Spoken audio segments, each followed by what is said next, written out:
Hello everyone, स्वागत है फिर से आपका एक बार। हम एनएलएम पढ़ रहे थे फिजिक्स का, जिसमें हम पुली ब्लॉक प्रॉब्लम्स कुछ हद तक सीखे थे। एटवुड मशीन के बारे में समझे, उसके फॉर्मूलाज को समझे, उसका बेसिक एक क्वेश्चन करके हमने देखा। इसके बाद हम आगे बढ़ते हैं, पुली ब्लॉक प्रॉब्लम में ही थोड़ा एडवांस प्रॉब्लम करते हैं, थोड़ा ज़्यादा दमदार प्रॉब्लम करते हैं। इसमें कुछ खास नहीं होगा, सिस्टम जो होगा वो थोड़ा कॉम्प्लेक्स हो जाएगा, मल्टीपल पुलीज हो जाएंगी और मल्टीपल पुलीज होने की वजह से थोड़ा कंस्ट्रेंट अलग तरीके से लगेगा। लेट अस सी, मान लीजिए एक ऐसा क्वेश्चन है जिसमें एक आइडियल पुली है, जिसके एक एंड पे मान लीजिए एक ब्लॉक है 1 kg और दूसरे एंड पर एक और पुली है और उस पुली का वन एंड ऐसे किसी दीवार से, यहाँ इसका मतलब है वॉल से कनेक्टेड है और दूसरा एंड फिर से एक पुली से कनेक्टेड है और मान लीजिए उसका भी एक एंड फिर से दीवार से कनेक्टेड है और उसका दूसरा एंड दूसरे ब्लॉक से कनेक्टेड है, जिसका वेट है मान लीजिए 2 kg। इस तरह से कोई भी रैंडम सवाल हो गया। मैं जानबूझ के एक कॉम्प्लेक्स प्रॉब्लम ले रहा हूँ ताकि आपको समझ में आए कि डजंट मैटर कितना कॉम्प्लेक्स वो दिखता है, फंडामेंटल सॉल्यूशन जो है वो सेम ही होगा।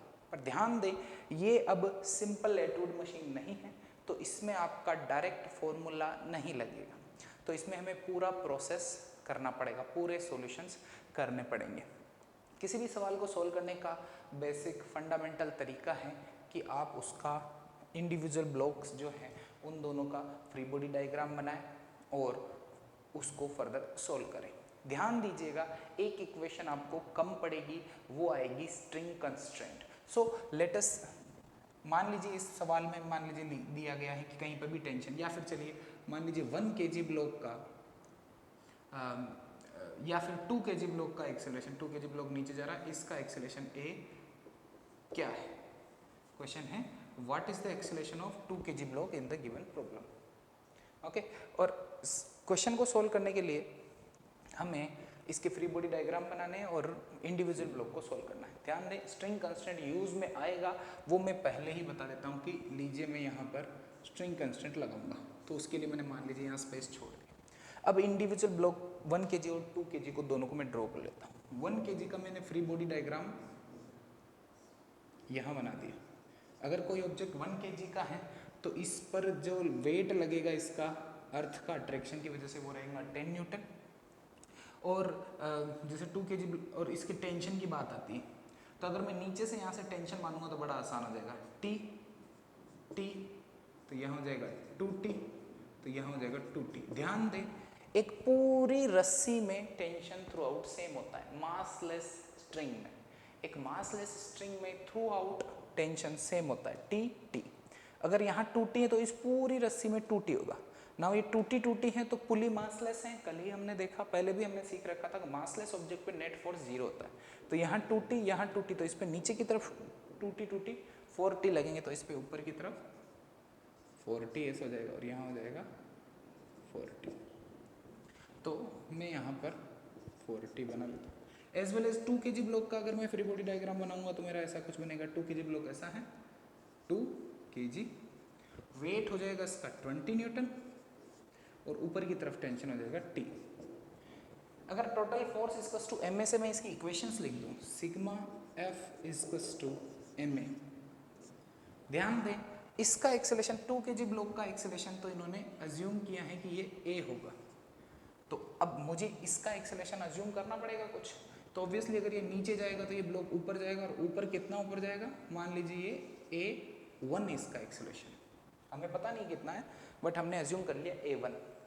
हमेशा का रूल है, अगर आप एक अननोन जो है उसे इंट्रोड्यूस कर देंगे तो आपको उसे सोल्व भी करना पड़ेगा, बट कभी कभी अननोन इंट्रोड्यूस नहीं करने की वजह से क्वेश्चन स्टार्ट ही नहीं होता।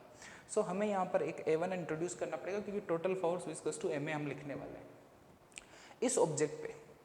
अब इस ऑब्जेक्ट पे ऊपर की तरफ फोर्सेस ज़्यादा है, ऊपर की तरफ फोर्सेस नहीं, वेक्टर्स ज़्यादा है, तो ऊपर वाली डायरेक्शन को पॉजिटिव मान लेता हूँ। अगर मैं इसमें ऊपर को पॉजिटिव मान लेता हूँ तो प्लस 40 यहाँ पर पॉजिटिव आएगा। Okay, green one is not working. So ऊपर की तरफ 40 पॉजिटिव, नीचे की तरफ 10 है तो 10 नीचे है, नीचे मतलब नेगेटिव। मैं ऊपर को इसके लिए ऊपर को पॉजिटिव नीचे को नेगेटिव मान रहा हूँ। इसका टू एम है इसका 1 और एक्सेलरेशन कितना है ऊपर की तरफ a1। यहाँ पर मुझे पहली इक्वेशन मिल जाती है।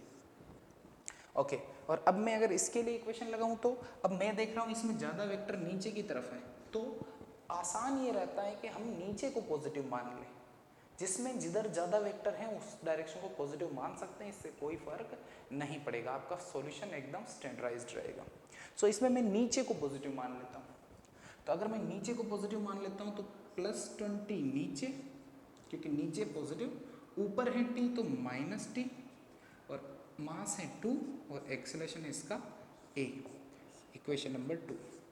चलिए दो इक्वेशन हमारे पास हैं, चलिए अननोन देखते हैं। अननोन कितने हैं? t a1 a, 3 अननोन है और इक्वेशन हमारे पास 2 ही है, तो हम श्योर हैं कि 2 इक्वेशन से 3 अननोन तो सोल्व होंगे नहीं, तो हमें एक इक्वेशन मिसिंग है। यही मैं आपको हिंट देना चाह रहा था कि आपको एक इक्वेशन सोल्व करने पे पता चलेगा कि आपके पास एक इक्वेशन कम है और उसका हमेशा आंसर आएगा स्ट्रिंग कंस्ट्रेंट। क्या? स्ट्रिंग कंस्ट्रेंट आपको लगाना है। अगर वो आप लगाएंगे तो आपकी वो एक और इक्वेशन जो मिसिंग इक्वेशन है वो मिल जाएगी। मैं आपको स्ट्रिंग कंस्ट्रेंट याद दिला देता हूँ, सिग्मा टी डॉट ए वेक्टर 0।